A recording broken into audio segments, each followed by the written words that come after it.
Of going live, it just happened. Here we are. We're chatting, and here we are. Getting prepared for everyone. So, are you gonna lead us with our meditation? Yeah. So it's sharing and. Okay, so welcome to another episode of the Caribbean Edge. We're so honored this evening to have two beautiful, lovely, talented, and strong women join us at the table. And before we dive in, I just want to say congratulations, Jamaica, for their independence, 57 years on Monday, August 5th. So lots of celebrations going on in the Caribbean community, not just with the Jamaicans as well. So we're going to start with introductions. My name is Dawn Wilson. Welcome. Sky Jarrett, thanks for having us. Yes, thank you so much for having us, Rain Jarrett. Hi, everybody. Cheryl Marshall. Hi, everyone. Happy Hump Day. Happy Hump Day. So we want to start with meditation, courtesy of the Jarrett sisters. So thank you as you lead us in.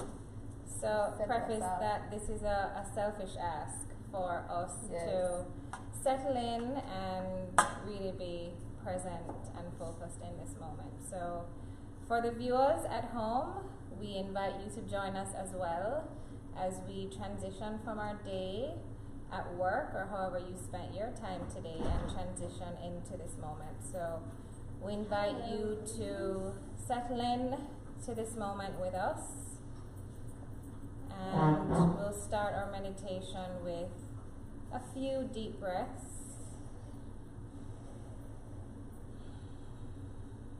With each exhale, really focusing on cultivating a sense of relaxation.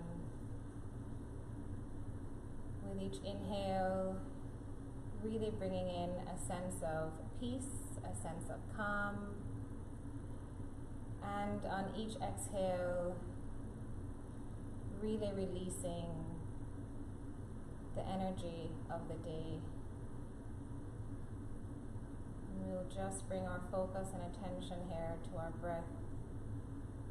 Again, with each inhale, bringing in a sense of peace, a sense of calm, and on each exhale, releasing the energy of the day.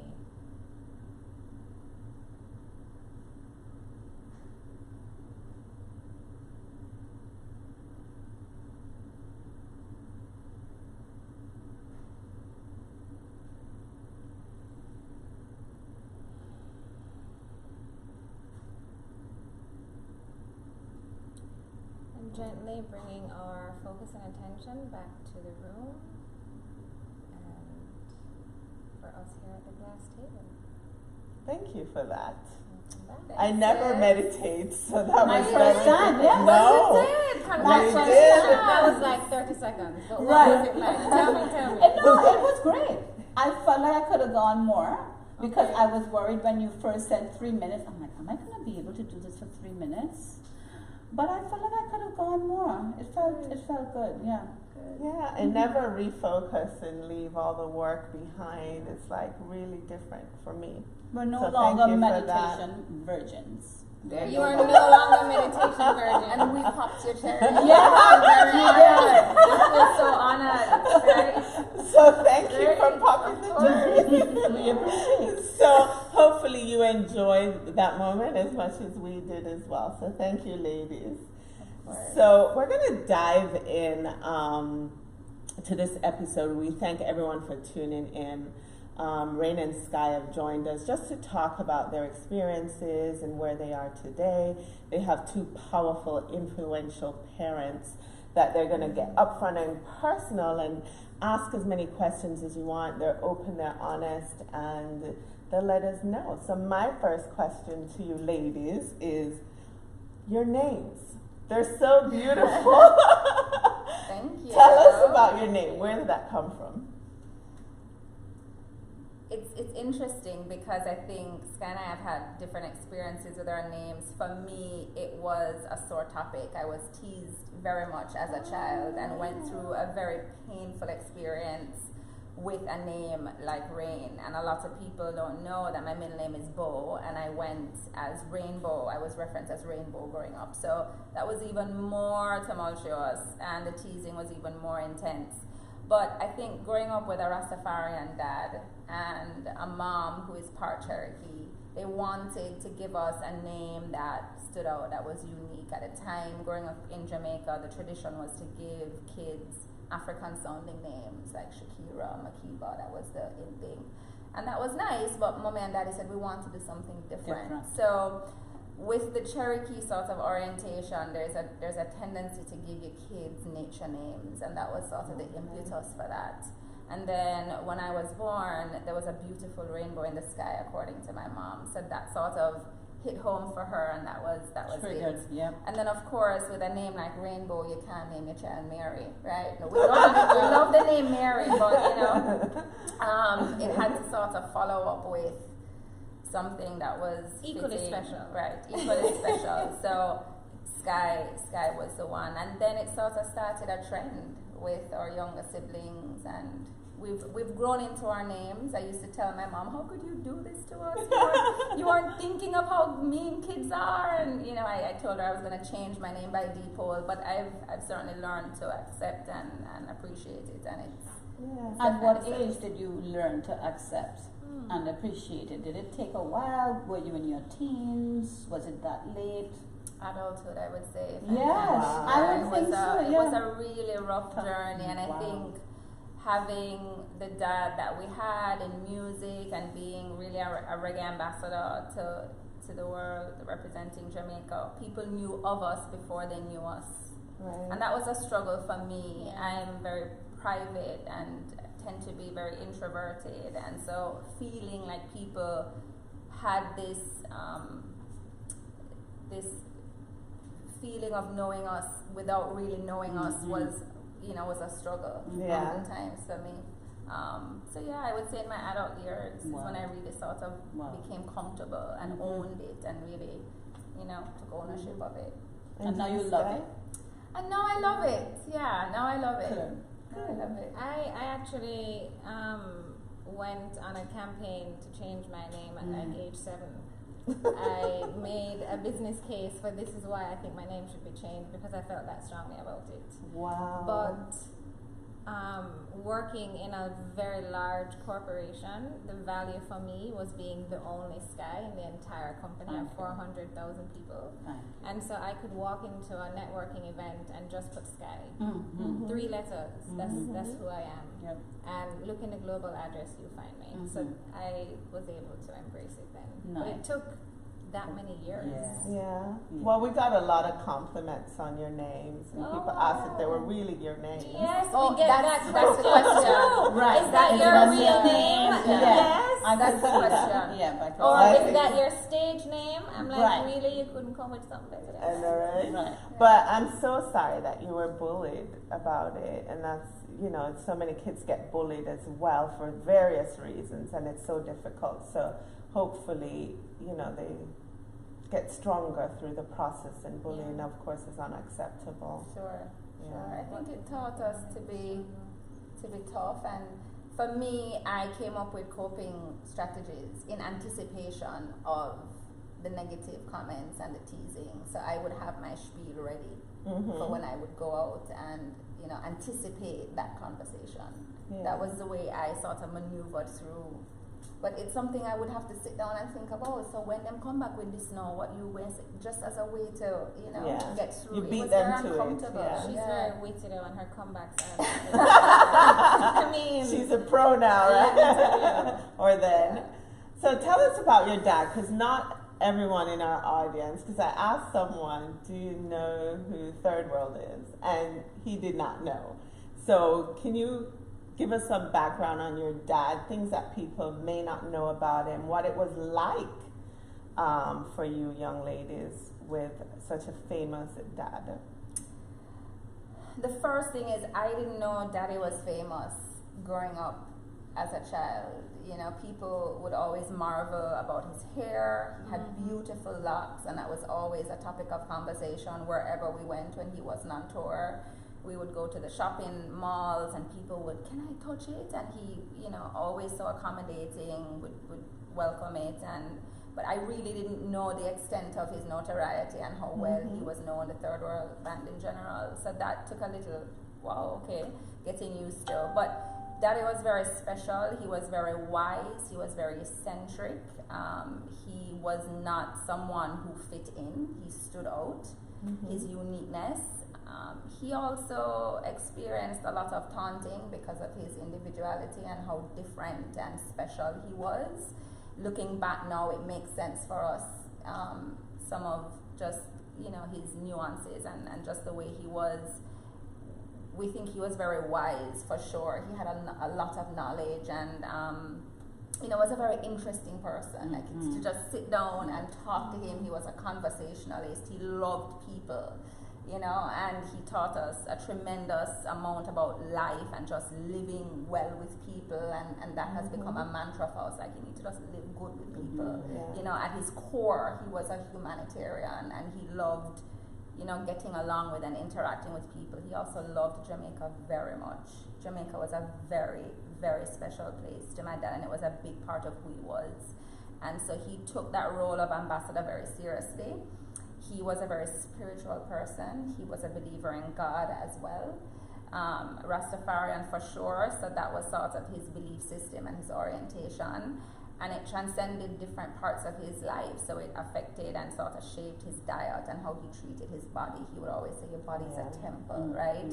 He took very special care in his personal hygiene and his hair. And I mean, it would take him 3 hours to get ready to go somewhere because very intricate sort of oiling of his locks, and you can't rush it. He has to take his time, and you know, it wouldn't be unusual to see him in a robe, and you know, just I kind of get that from him. I don't love anything more than a robe, and so very interesting guy, very special guy, and traveled a lot. He spent a lot of time away, but Daddy and I had a very special connection, and it's 5 of us children. We all had a very different, very special relationship with our dad. We all thought we were the favorite. We absolutely did. But that's what good parents do, right? Yes, but Each of us thought Dawn, we were the favorite. Absolutely. I don't think you understand. Absolutely. When Daddy passed away this month last year is when we each uncovered, but wait, she was legitimately a favorite too. And I thought I was really the favorite. And then Summer thought she was really the favorite. So we each, but that says a lot about the man that he was, that we each secretly felt we are the favorite. Personalized. And then we come to realize that not only do we feel that way, but there is a population of people who feel that way as well. What does that say about a man who can touch someone's life so deeply that they feel, even in one interaction, they have something special? I mean, amazing, right? Amazing. And we all professed or promised, made the commitment to honor his legacy by living in that way. So the mantra of live good with people, we said we have to keep his legacy alive by doing the same. And it has not only manifested in terms of our general interaction, but even the work that we do. The night before he passed, I was at a mindfulness event, and he called in the middle of the meditation, so I couldn't answer the phone. He was in Jamaica, I was in DC at the time, and it was late. It was like 10 o'clock when the event was over, and I said, I'll call Daddy tomorrow, and something said, just call him back. And I called him in the car, and he said, FaceTime us so I can see on video. And I said, Daddy, I drive in. And he said, you don't have to look at me, I just want to see you. And so I FaceTimed him, and then Rain called him. He had called me as well. And I was putting Noah to bed, and I messaged him, and I said, Papa, because that's what we call him sometimes. I said, putting Noah to bed, I call you back. And so when I was done putting Noah to bed, I called him back, and he was on the phone with Sky. So the 3 of us did a 3-way. And you can continue. The conversation ended with us agreeing on a date that we would, all 3 of us, go on radio and talk about the work that we are doing and the importance of mindfulness. And as a holistic health practitioner, he felt like the work he had been doing around nutrition, around health, around wellness, around your physicality was missing a dimension around the mind and what it meant to have mental well-being. And so he wanted to incorporate the work that we have been doing into his work. His practice as well. So that, I mean, talk about just an affirmation, and then for him to pass the next day, The morning and for after. that to be the last conversation that we had with him, it just, there's no denying the value of that conversation, and that this is the track that we will continue to be on, and honor that. Absolutely Wonderful beautiful. conversation. Thank It you really guys was. so much for sharing that. Yes. Oh my Beautiful God. story. Wow. Of course. Oh, my pause. Wow. And we hold on to those moments. So I still have the conversation after we hung up and we set the date for the radio show, which was 2 weeks after, and we were all excited. And Daddy loved chat. Like leave it to him, he would have sat on the phone with us for hours. And I said, I have to go. I love you. And he messaged me and he said, thank you for taking the time to have that conversation, and it just reminds me how dynamic of a family we are. Like, he sent me that message and I responded and I said, I love you, and that was it. That was the last message that we had. So we hold on to those moments. Yeah. And that sends a powerful message to all of us, because I think as we get older too, and we accept each other more and forgive each other more, we realize how important it is to respect and love each other.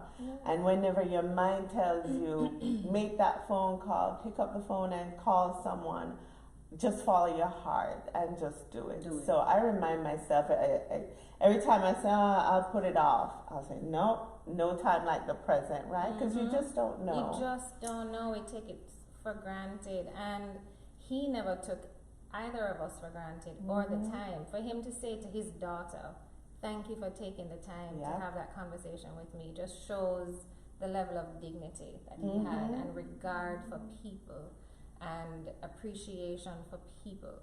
I mean, and that's so instilled in us, and we'll forever carry that on. Yeah. And appreciation of your time. Yes, Because that's the absolutely. best thing you can give to someone is your time. You don't and get it back. It's free. You do not get back your time. And as a parent, you have, children feel they have an obligation, right? So let me call daddy or mommy because I have to call. It's my mom or my dad. But even despite that parent-child level, he still took the time to say those things. And it's interesting, it's acceptance, because again, daddy went through a lot of ridicule growing up as a Rasta man in Jamaica.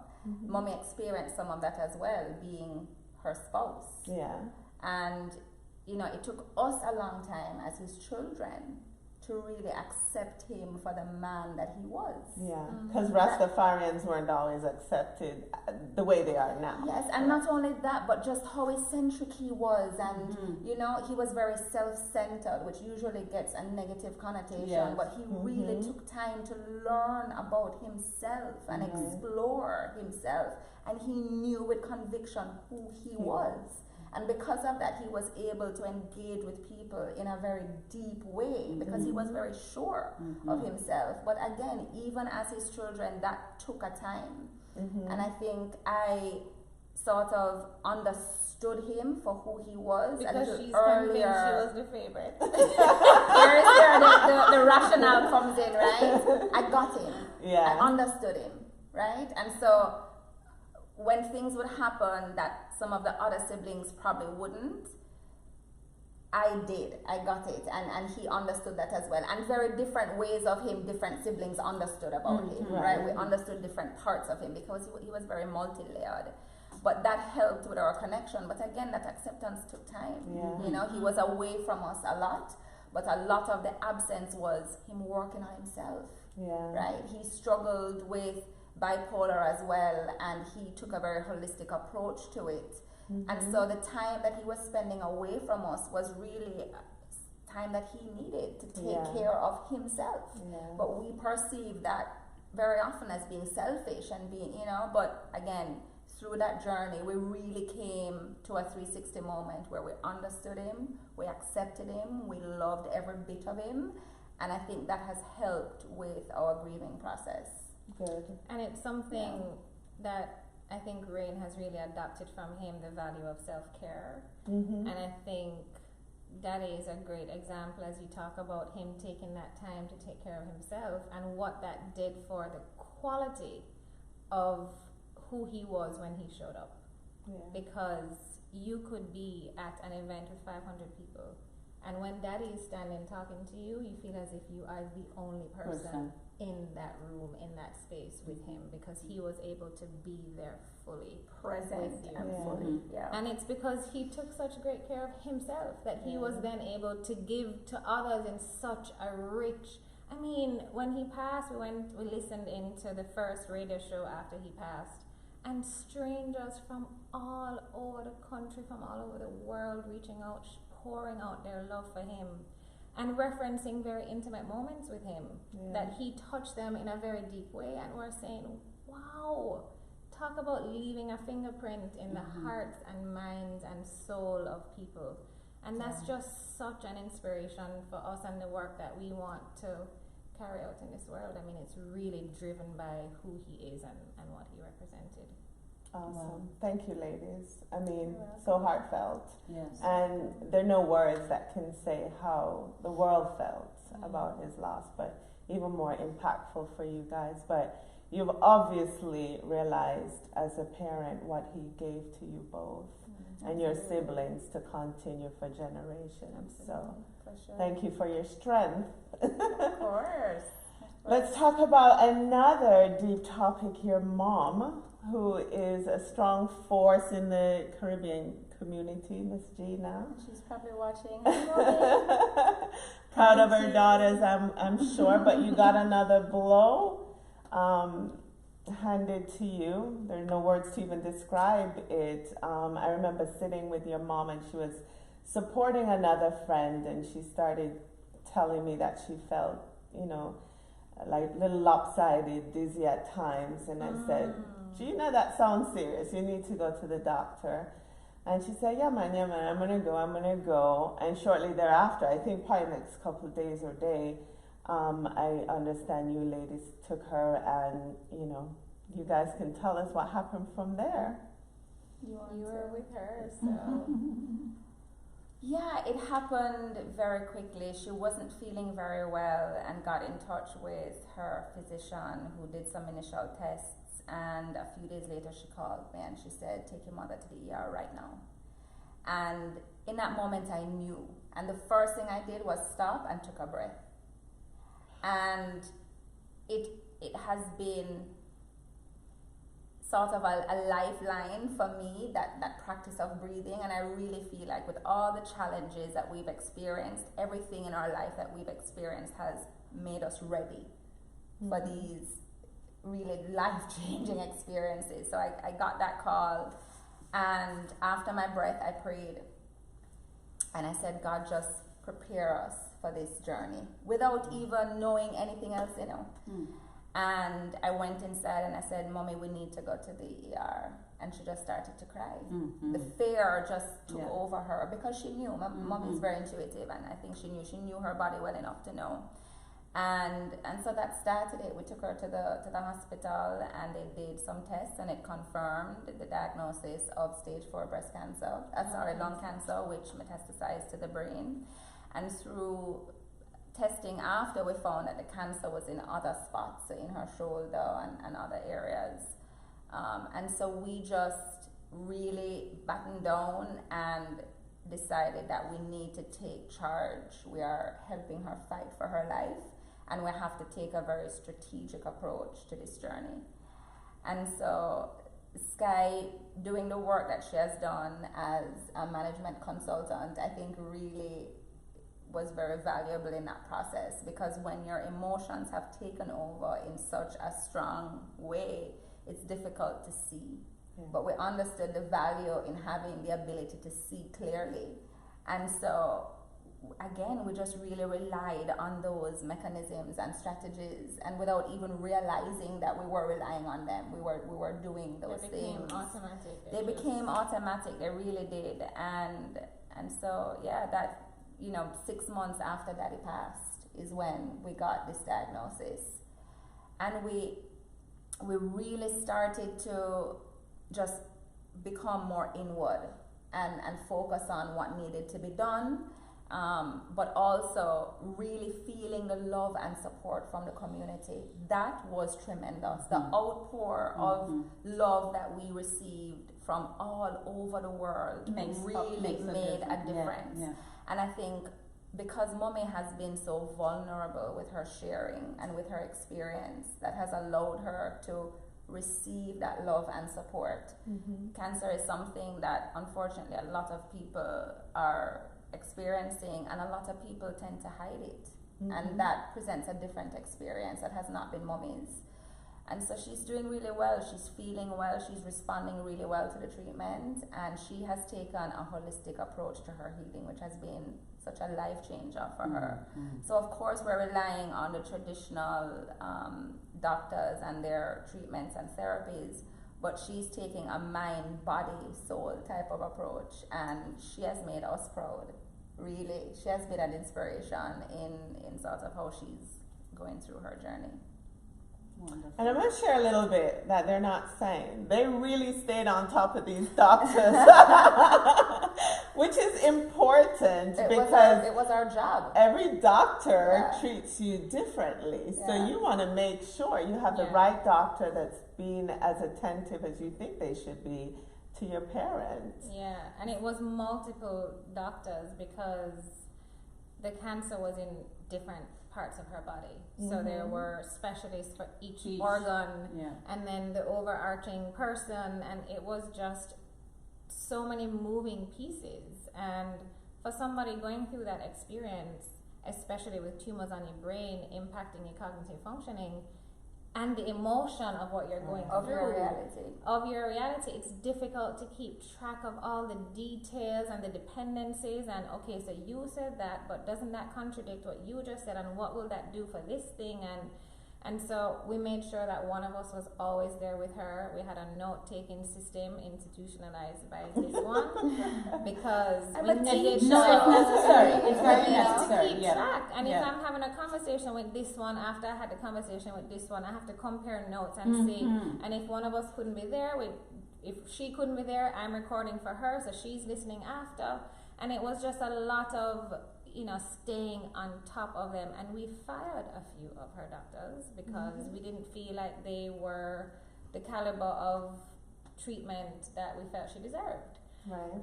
And that has served her really well. Instrumental in this process as well has been her the mental approach that she has taken, really the mindset that she has put herself in. She practices meditation every morning.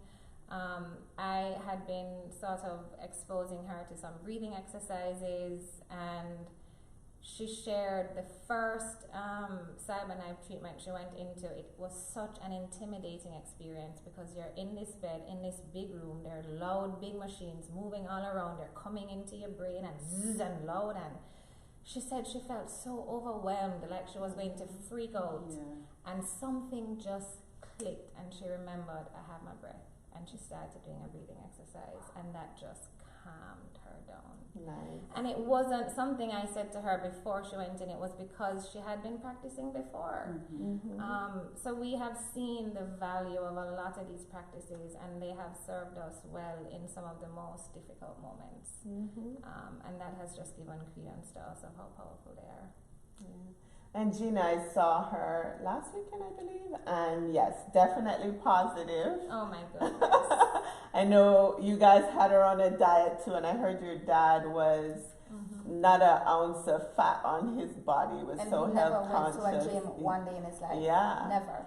So I know you guys were monitoring her food intake and taking great care of her. Intense. I'm sure it's about nutrition. Life It is or about death. nutrition. Right? But when you're used to your jerk pork and your fried fish and your oxtail and your stew peas, all the Caribbean food, and then, like you said, life-changing, now this is survival mode.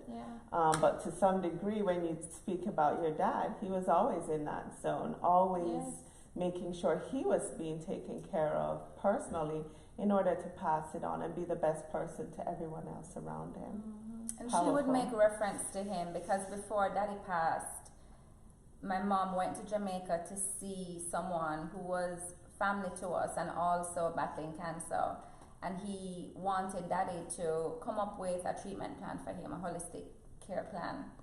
And so my mom went to sort of facilitate the meeting, and it was somebody who shared a lot of history, the three of them. And Mommy had a real come to Jesus moment with my dad, and she shared with us that she hugged him and she said, for everything that I've ever resented you for, we're good. Oh. And, you know, just showing credence to the type of people they are, that they were able to have that opportunity before he passed was amazing. Not a coincidence. Not a coincidence at all. But she would have her moments where she was in the thick of it and, you know, going through everything and eating her nutritious food. And she's like, all right, Jarrett, yes, I see you. Yes, see? Now I'm eating the good food, you know. So she'd have those conversations with him. And, you know, our family dynamic is very unique. We are a blended family for sure, but we don't operate like a typical blended family. And I think that has also been a life lesson for us, the siblings, just to watch our parents navigate the dynamics of blended families and to see, you know, how you really should do it. Yeah. I mean, it's been a beautiful thing. So we have some comments from our viewers. What are they saying? Well, a lot of people, including Trisha Chung Foster, saying good evening, ladies. Hello, Trisha. Carol Harris, beautiful ladies, so proud of Rain and Sky. Hi, Carol. And Sharon Jones is, you ladies are so inspirational. Okay, so we'll continue to read the comments, and I know Joan also said she could listen to you guys all day. Oh, that's so kind of you. Thank you. I second that, Joe. I totally second that. I'm sitting here and I'm just lapping it all up. Thank you. So putting you ladies on the spot, going back to Third World, what's your favorite Third World song? That's easy for me. Yeah, I would be surprised if all his kids didn't say Always Around, because Daddy wrote that song and he wrote it for our brother. Yes. And there was one word in the song that they changed, and it made it from father to son to a romantic song. So we kind of know and appreciate the background story of it. And I mean, Daddy was sort of that type of omnipresent being, right? So that metaphor of being always around is so comforting for us after his passing. It was our favorite before, and I think Now for that even reason, more even more so. Yeah. And let me tell you, that song plays in the weirdest moments, right? Wow. Like, you'll just randomly hear it.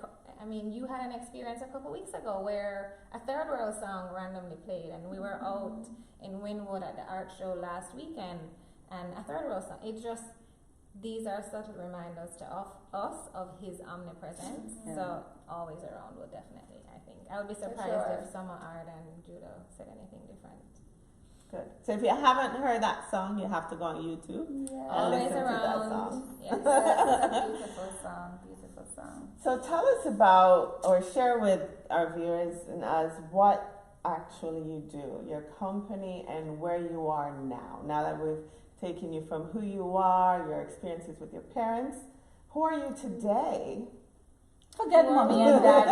We've talked enough about mommy and daddy. But this process that we've gone through in this conversation is exactly what our lives have been like. And me being the younger one for the longest time, I was Gina Jarrett's daughter, Irvin Jarrett's daughter, Rain's sister, Ard's sister. I'm like, hello, I'm a person, Gina. I am Sky. Hello. So who are we? I mean, I think we've shared a little bit about our childhood and our history. I think for me, I pride myself on being a very vibrant, bold, courageous, outgoing individual who just loves life and makes it a practice to live good with people, right? In honor of Daddy. I'm an introvert. I'm not as bold as Daddy. I'm a bit of an omnivert. I get energy from people, but I will go home and be extremely exhausted at the same time. But I'm really intrigued by people and intrigued by just human behavior. And another story about Daddy, because it will weave in really nicely. We were in high school, and we were young in high school, like 9, 10. And Daddy said, you need to start thinking about what you want to do with the rest of your life. What career path do you want to pursue at like 9, 10? Right. And he very diligently took us to different people who were in different professions so that we can start to explore these different areas of interest. I was so intrigued in human behavior. He introduced me to an industrial organizational psychologist who was living in New York at the time. And we had a very thought-provoking, informative conversation because she made me realize the fact that, and if you think about this, as individuals, we spend most of our lives at work, right? More time at work than doing anything else. Oh, yes. And so if I was a person who wanted to have an impact on people's lives, what better way than to impact their life at work? And she made me understand the value of leadership and the impact that leaders have on other people's lives, and that you're a leader not only within a business context, but you have an opportunity as an individual to take a leadership role in your own life. And that just really stuck, at age 10, that just stuck with me and informed the career path that I took. I went into study industrial organizational psychology, went into HR, was bored of the bureaucracy, no offense to you HR professionals, and went into consulting where I felt it would really exercise my creativity and strategic thinking and be able to have more of an impact on people's life in a more meaningful way. So I went into consulting and worked for one of the big 4 consulting firms. It is an organization of 400,000 people globally, and it was a very tough environment. I mean, we value high performance, and that just came with a level of stress, and consulting is a very difficult career path to have. You are being paid a very expensive premium price, and your clients know it, and they make you know it, and they put the pressure on you to deliver a result that is equal to that investment that they're putting in you.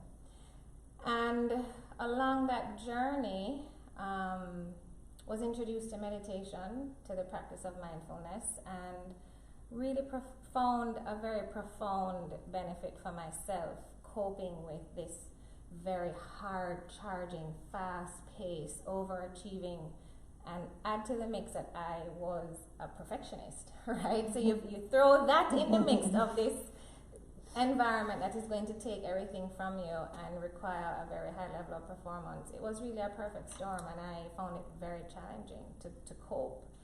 And advancement and achievement was so important to me that it was just really difficult.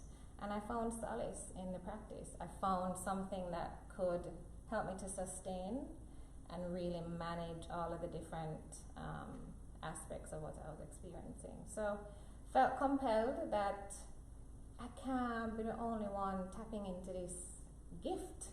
It has had such a profound impact on me. I feel like I need to go on a mountaintop and scream to the world, people, there is a different way of living. And when you look at the statistics of experiences of anxiety, experiences of stress, the World Health Organization has now declared burnout as an actual diagnosis, right? The work-life environment is becoming increasingly difficult. The pace of life in general is becoming increasingly difficult.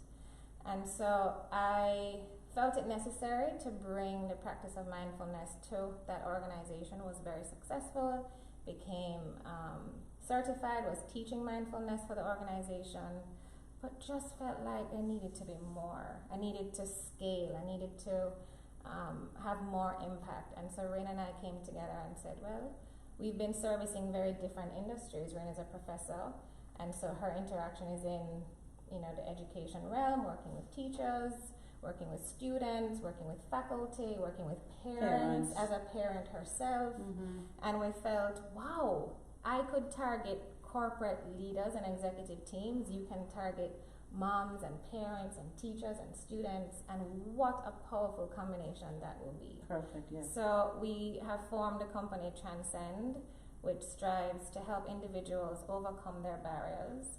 It's founded or grounded a lot in mindfulness practices, brain science, very research-based.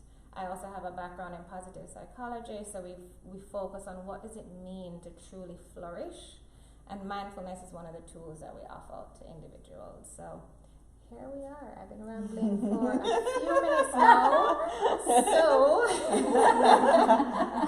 So we just want to spell Transcend for everybody. So it's Transcend LLC, and that's how you'll find it, Rain and Sky. And then we'll also share the link as well. Everybody's looking at me. I was rambling for so long. What do you primarily want people to know about Transcend? I think Sky did a really good job of talking about, at our core, what we represent with mindfulness specifically, but just in generally with Transcend. For me, it's important for people to know that everyone is experiencing their own challenges in life, right? Sky talked about the fact that we are experiencing this chronic level of stress globally. And what we have found is that some amount of emotional stress is a part of the human experience, right? So you're going to experience some amount of stress. But that human suffering doesn't have to be universal. And we are seeing this as a global trend, that human suffering is becoming universal. And for us, what we hope to spread to people with our work through Transcend is the difference between that human experience of emotional stress and human suffering is your ability to build resilience, right? The ability to cope despite the challenges and to be able to experience those hardships with some flexibility and grit to be able to bounce back. We have experienced that in our own lives, but it has prompted us to study the science and to study the different components of the work that we're doing.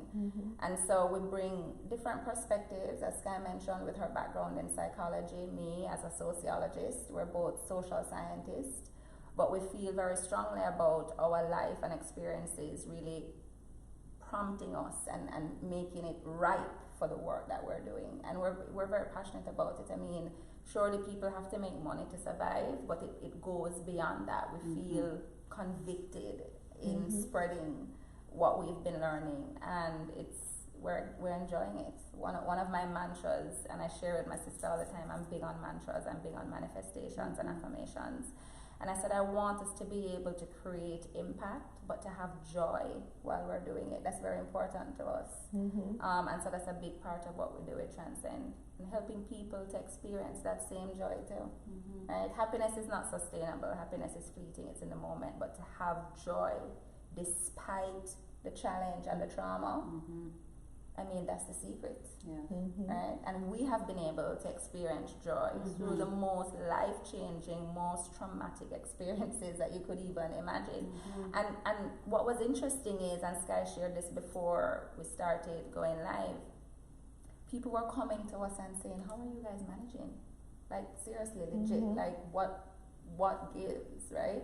And not only are you coping, but you're doing so well, you're thriving. So for me, that prompted a moment of introspection to really question, how am I really managing? How do I do it? Take a step back. How am I doing this? And explore that question in a way that gives me that insight and that awareness. And what I found is, I mean, our journey to mindfulness is a little different, but I was, before all of what we talked about with daddy and mommy, and especially having it happen in such a short time, I was really, in my personal life, in a very dark place. I was in a very unhealthy relationship. I felt like my face was down in the dirt, covered up with no light and no opportunity to resurface. And Sky has always been my counsel, my confidant, my personal coach. I was getting free coaching for years. Right? Thank God for her background. But what was happening was she was exposing me to mindfulness without knowing that it was mindfulness. Right. And it was those conversations, those strategies that really helped me to pull myself out of that. And that is a part of how you build resilience. You build resilience through patterns of coping mechanisms, through interactions with people, and learning what those coping mechanisms were, right? And I mean, we had a good childhood, and I think I have developed my resilience late in life, right? Because people tend to think that you're born with it, right? That you're born with that tenacity and that grit and that ability to bend. I had a really good childhood, you know what I mean? Despite what we talked about with the teasing of the name before, life was good for me, right? So now when I come here and I struggle with identity and missing Jamaica and what that meant for me and trying to find my own and finding myself as a single mom and all these different things, that is what helped to sort of build that tenacity to bend and not break. And so that's what we relied on in those moments where, you know, it seemed like we couldn't find a way. We found a way. And here's the thing that is encouraging for me is the fact that we may not be born resilient, but each of us has the capacity to be more resilient, right? So that to me, I just want to touch everybody's capacity and feel it to be pouring over. That's because I've been able to find that fuel, and the beauty of it is it can come from within. Our vessel, we are equipped with these tools, these armors, these resources, our internal resources. How powerful are we that we can do that, right? The mind is a powerful thing, and studying the mind, studying the science of the brain, the physiology, the psychosomatic, I mean, it's just so fascinating. And to be able to take that information and package it in a way that people can digest and apply and use it in their life. I mean, there's just something so rewarding and nourishing for us to be able to do that work. And it really is a gift. But I like the fact that you also touched on relationships, and you described it better than I think anyone I've ever heard I'm describe happy it. that metaphor did it for you. The dark place that come over your head. Very suffocating. Because so many people go through that rough period, and you really feel like you don't want to get out of bed. That's never been me, but I know people do that. And especially for heartbreak, because I always tell myself no one's worth more than me, so I'm not going it's real at the same time. But a lot of people feel that where you can't get out of bed, you don't want to go to work, you don't want to take anyone's call, no matter what the struggle is, right? So, but I like the fact that you both mentioned as well, the fact that it's inside you. Once you've gotten to that place of acceptance, right? It's inside you where it just kicks in. Because you could be okay today, but tomorrow you're not okay. And you're going to need that inner strength to make you survive and know that you're not alone.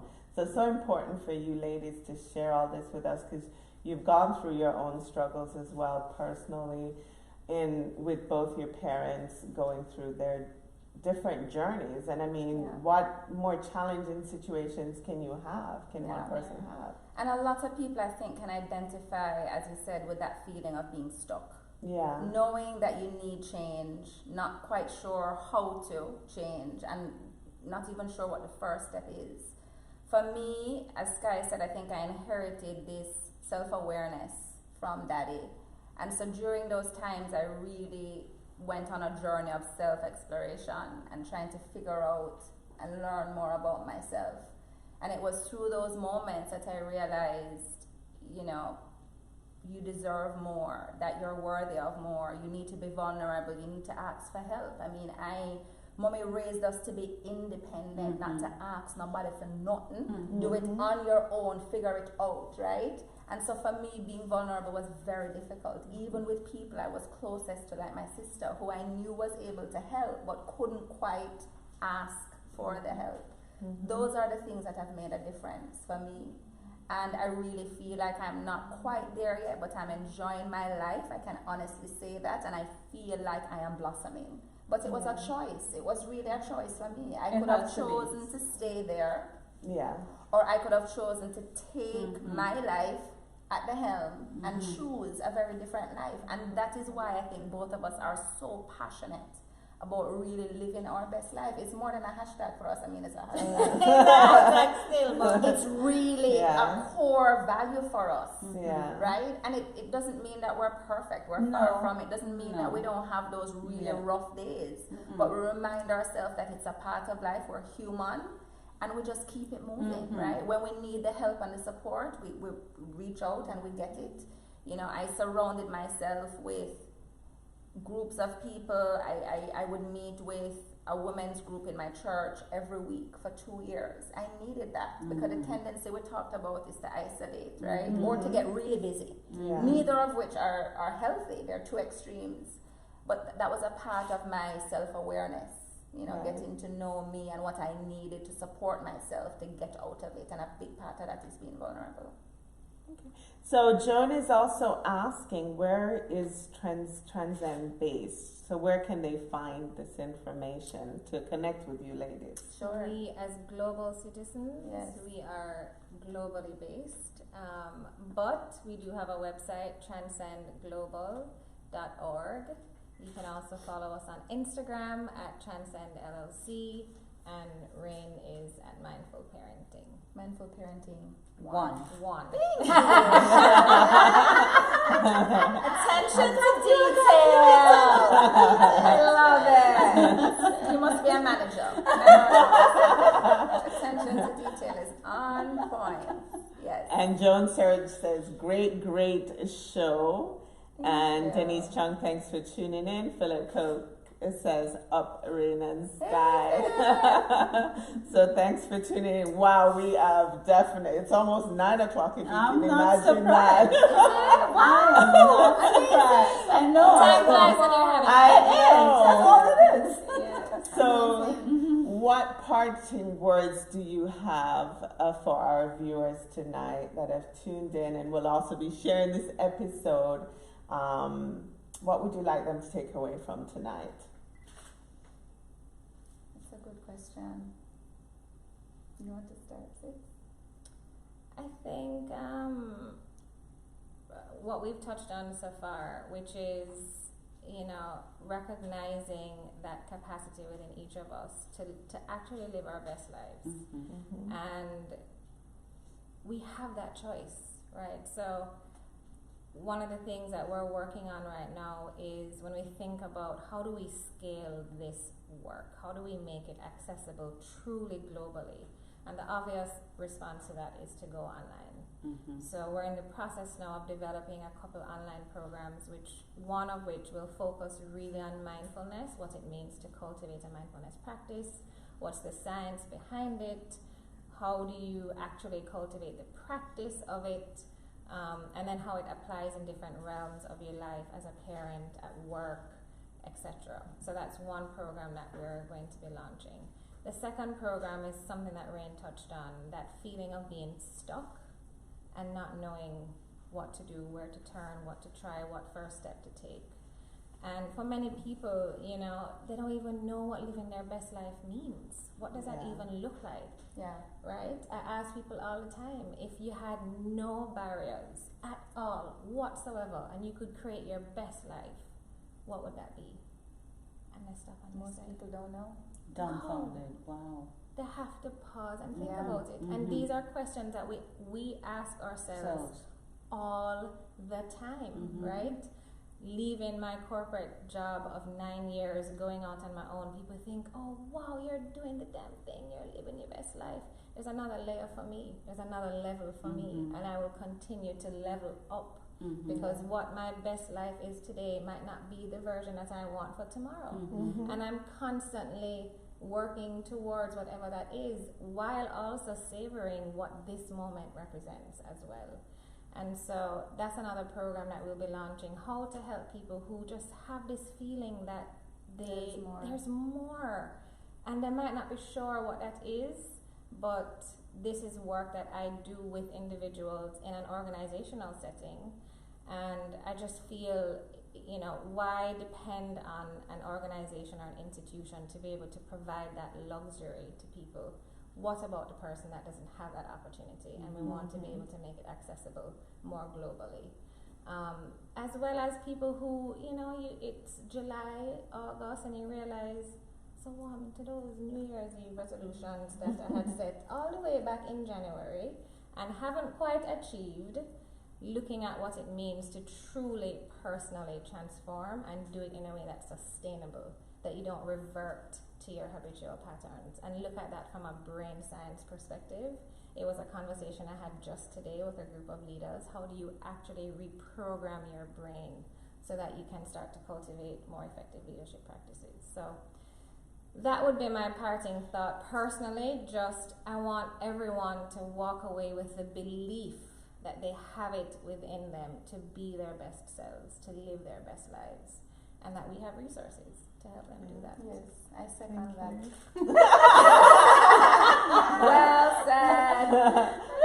As much as I think I'm living my best life, hearing you say it, I'm going to have to ask myself that question every day, because like you said, every day it changes. What I am today is not what I will be in a month from now. So I'm glad to hear you guys ask yourself that all the time. Absolutely. I learned that tonight. I'm going to ask myself that question. And visualize it. Yeah. Lie down in your bed and think about when you wake up in the morning living your best life, where are you? Yeah. Are you in Jamaica? Are you in Florida? Who is around you? What does your house look like? Are you living by the lake? I mean, all these things are important questions for you to ask. Yeah. And just the other day, she's all over the place, all globetrotting. Where in the world is all for my life? And she was saying, traveling. She's like, sis, I'm here in Florida. I'm going to Minnesota, and then I have to go to Boston, and I'm exhausted. And I reminded her of a conversation that we had 1 year prior, where she said to me, you know what? I watched a TED Talk about a lady who was a suitcase entrepreneur, and that's what I want to be. I don't want to be confined by geographical boundaries. I want to be able to work from anywhere with my laptop on the beach if that's what I choose. And I said, you're living that life.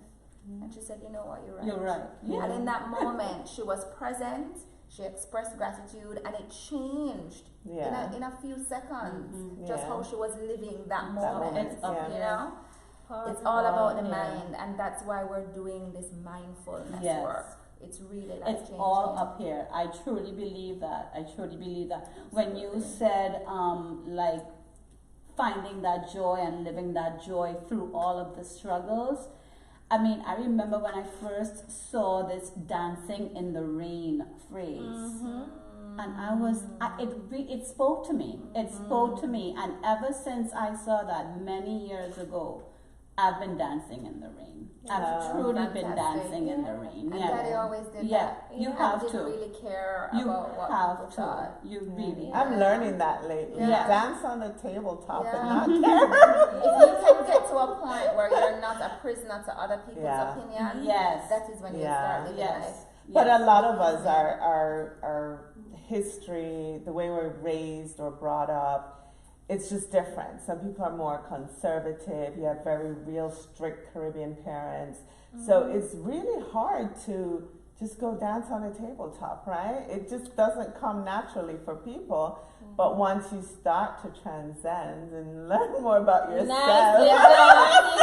Transcend and really develop that self-awareness. A friend of ours, Rochelle, hi if you're watching, she is a practicing attorney, and she talks about happiness, and that's a big part of her. She's a happiness coach. She's a happiness coach, and she says it takes courage to be happy. Yeah. Right? It takes bravery. It takes living boldly. It takes making big, bold decisions to really find that joy. I like to reference it as joy because it's sustainable happiness, right? It's not easy. It requires work. But if you're willing to do the work, then you're really able to reap the benefits, and that's what we're committed to doing the work. I think it really boils down to mindfulness. I think it really does. It does. It Yeah. really is how you think. It is how you process everything that's going on around you. It's how you think about it. Yeah. Absolutely. Yeah. Absolutely. So Michelle Hussein from Atlanta says, awesome, very motivational show. Yay. Joan wants you guys to keep going on. Certainly will. And Chara says, you ladies are so inspiring. We love you, Thank Chara. you. Mwah, that's our cousin. In Jamaica. Oh, and then Sandy Johnson says, awesome show, a real eye opener. So you're definitely making impact. Great. Important for us. Yes, just your personalities, your smiles, great parenting. Thank you. Thank you to your wonderful And parents. big up to Noah, who's I probably was just awesome gonna at say, home. I know. She's waiting until I get home to go to bed, by the way. Oh, Yes, she said she's bundle of joy. I think the whole Caribbean community loves her. a When very she's special out. little Oh, girl. yes, she is. She really is. And she's also developing a mindfulness practice. We meditated Wow. together last night Yeah. in bed while she was Very going off to good. sleep. Yeah. Excellent. Yeah. Start And with how the old is young. she now? She's 6. 6. If Six. only someone had held me at 6 Right, and said, yeah. come here, little girl, make I show you something. Oh Right. my gosh, how Yeah. invaluable would that have been? Right. Yeah. So it's a Yeah. gift that we can give to her. Breaking the Exactly. cycle. You Yeah, just I said think something so. important. I think it's so important as parents that we break the cycle. Absolutely. You take the best of what you learned from your parents and then Yes.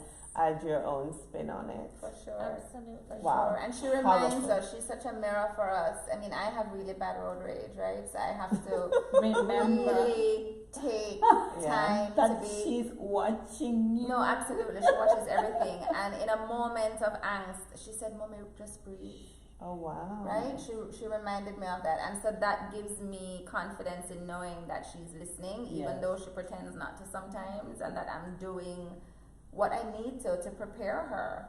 To It's a prepare bad her. road rage. Yes, Yeah, but I'm working on it, You're and working I've on gotten it. better. I've Okay. gotten better. Daddy came and spent a couple of weeks with us years ago, and he was driving with me. And when he got back to New York, he sent me some meditation tapes. He's like, I think these will be helpful. I was like, okay, I'm gonna do the work. Yes. Yeah.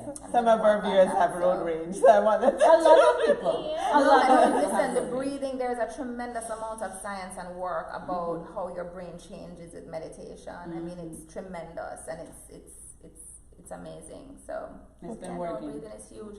Absolutely, it's been. Somebody said to me the other day in Jamaica, "Rain, you're so chill." This is somebody I've known all my life, and she said, "You're a lot different. You're a lot, you're a lot more passive. Good. You listen a lot, and you just sort of nod." She's like Uncle Carrot, right? It was Yeah. Charles. What a She's like, yeah, Yeah. you're just so, she says there's a Excellent. difference, Wow. yeah, so it's Well, a beautiful thing. awesome. Thank Proud to you. have you both on the show. Thank It's you so much for amazing, having and I us. think you gave us powerful information for ourselves and the next couple generations. So we'll share the link, and thank you for tuning in to another episode of the Caribbean Edge. It's been a joy having you on. Ciao for now and take care, everyone. Bye. Yay!